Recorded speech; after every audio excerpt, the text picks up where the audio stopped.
Beatrice, a short story written by Manders, a good friend of mine. Hook Rehab Center was certainly a busy place.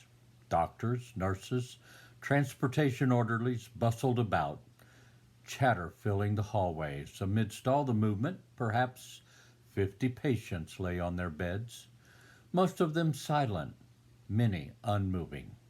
This was a center dedicated to the rehabilitation of those severely injured by strokes and traumatic brain injuries.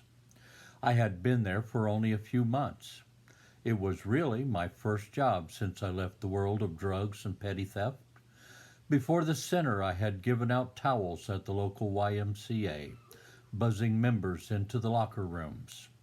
I hadn't done so well with that and was fired after 30 days. I suppose Hook Rehab wasn't really a pleasant place to live. Patients called to me from time to time as I passed by their rooms. Strapped into chairs, they sometimes cried out for water or simply moaned as they slipped past their restraints and hung askew in their chairs, unable to right themselves. I did the best I could helping them as I was able, but always mindful of the fact that someone was waiting for transportation to physical therapy. That was my job. I transported patients to the physical therapy center, 3 floors below. After work, however, I would return to the center and visit with the patients I had transported during the day.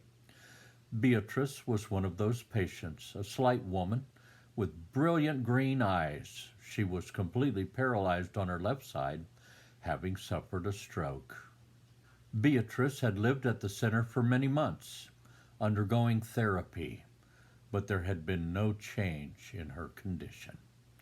Coupled with the fact that she was well into her 70s, it was likely that she would never walk again. I never saw anyone visit her, and I never found out if she had any family in the area, but every day I would enter her small, dimly lit room without even a single photograph on the dresser, to read to her from the book of Psalms. Physical therapy orderlies were required to have a uniform appearance: black pants, black shoes and socks, a white tee, and white dress shirt. If drugs had done anything to me, they had made it hard to focus on any one thing for more than a few minutes. The result was I never could get the dress code right. One morning I would show up with black socks, shoes and pants, a white shirt, and a navy blue t-shirt. The next day it would be a white t-shirt, white dress shirt, black pants and shoes, but I would wear a pair of white socks. It seemed like I could never get it right. Not only that, I was a bit unbalanced. I had a tendency to bounce into the hallway walls as I walked. I'm not quite sure what my father thought about his ex-hippie son with long hair working alongside him. He was the chief neurosurgeon at Community Hospital, and many of his patients were recovering at Hook Rehab. In the darkened room, Beatrice waited to recover. As the days passed by and nothing happened, she began to grow despondent and depressed. But just as it appeared that this season of infirmity would be the final winter season of her life, I began to sense something struggling to break through the frozen ground and spring into life. As the weeks went by, I was sure of it. I was convinced she would walk again and began to pray. I, however, had my own problems. Not only couldn't I not walk straight, I couldn't remember when to get off the elevator with my patients. I would wheel my patient into the elevator, and by the time we arrived, for instance, at the 2nd floor, I would be lost in thought. When the door then opened on the 3rd floor, I would either wheel the patient out and stare awkwardly at the floor sign, or sheepishly wait for the others to depart and repress the 2nd floor button. Unfortunately, I often came to my senses again only after returning to the first floor, or worse, the door would open in the basement to the smirks and giggles of my coworkers at physical therapy. One thing I knew, however, was that Beatrice had to recover. She would grow stronger soon, and before long walk out of the hospital.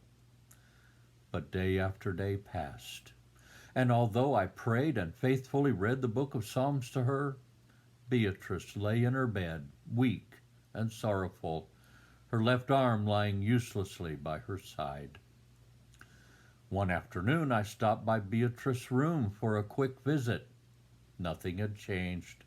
The sterile room was dimly lit and the pastel floral watercolor hung over the bed, except Beatrice was gone.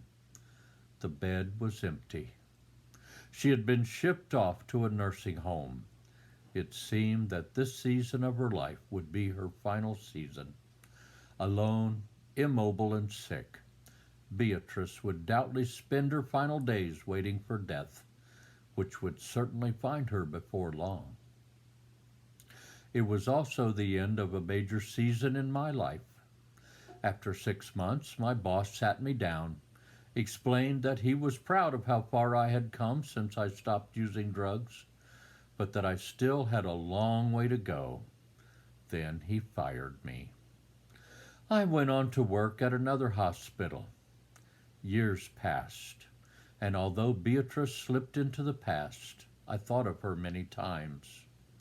I began to hold ever more responsible jobs, and after a few detours began to work with inner-city at-risk youth. I also facilitated a drug intervention group for a multi-service center. I could walk in a straight line and keep my attention focused on matters at hand. Life had certainly changed. My waist-long hair had been cut short, and I even used elevators effortlessly. My ability to dress appropriately, however, still left something to be desired. It was then that I met Tony, gaunt and troubled. He lived on the near north side and had been suffering from tuberculosis. I often met with him, discussing the trials and tribulations of life. One day our conversation turned to healing. "My landlady's amazing," Tony began. "She's in her 80s and rides around the neighborhood on her bicycle." I definitely thought that was cool. "She had a stroke, man, and spent months in the hospital. She used to be paralyzed," he went on. "They sent her to a nursing home to die, but God healed her. Now she's great, rides around like nothing ever happened. She's almost 85. I looked at Tony and asked the question. "I used to work at a hospital. Which one was she at?" "Hook Rehab at Community." "That's where I worked." Then I asked softly, "What's her name?" "Beatrice," was all he said. When I had first learned that Beatrice was in a nursing home, something full of hope and promise had turned as empty as her small sterile room. Whatever God had done with my prayers didn't seem to matter. I had told her that God would heal, that he cared what happened to her. Little did I know he had never quit working, that he had gone with her into that nursing home and remained with her as she left. His spirit had found his way into the depths of her body, and as that same spirit had raised Christ from the dead, he had raised her from paralysis and death. He had done abundantly more than I asked for or imagined through the power of his Spirit who worked through me. I hope you have enjoyed this short story written by Carl Manders. Thank you for watching. And again, it is based upon an experience in his life.